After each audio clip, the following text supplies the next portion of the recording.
The San Diego salt marsh is home to a very diverse amount of flora and fauna. All of the flora and fauna must survive the test of natural selection. Specialized birds have developed adaptation that give them advantages in this rare habitat. There are also man-made problems, such as noise pollution and invasive species, that the native habitat also has to cope with.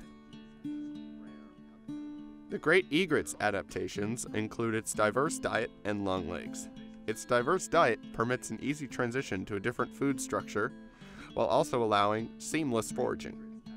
The egret's long, thin legs are indistinguishable to cordgrass, which means the bird can snatch up their prey with ease. The great egret easily survives inside of the salt marsh and is very numerous outside of it. Conversely, the light-footed clapper rail is not populous outside of the salt marsh due to its extremely fine-tuned behavior to this rare ecosystem. The clapper rail camouflages with the environment, is roughly the size of a chicken, and hangs low inside the brush to take its prey.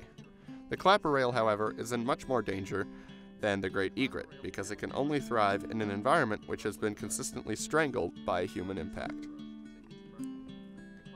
The western snowy plover used to exist in the salt marsh, but because of its sensitivity to noise and its detrimentally small size, it has not been sighted in over 10 years. It's detrimental to be blue and small because when your environment is green and filled with shallow water, you can't swim or sneak up on prey. The human impact combined with the plover's detrimental traits is largely held responsible for the disappearance of the plover from the salt marsh. The noise pollution from the nearby highway causes significant psychological and physical turmoil for tiny birds like the plover and the clapper rail. The environment is not suited to having the constant, inescapable noise of combustion engines.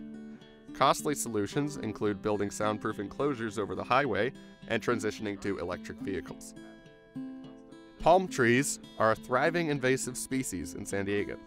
They take up the space in the local environment previously occupied by trees and grasses that small birds preferred to nest in. Birds such as the black phoebe, clapper rail, and killdeer are not suited to nesting in these foreign trees. The homogeneous nature of any one species in any environment is detrimental to biodiversity.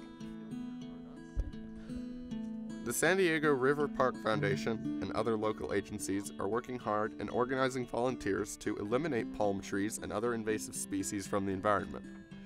Although the salt marsh that remains is less than 10% from 100 years ago, it is hopeful that there are agencies striving to save what is left to ensure the continued survival of the sensitive species of the salt marsh.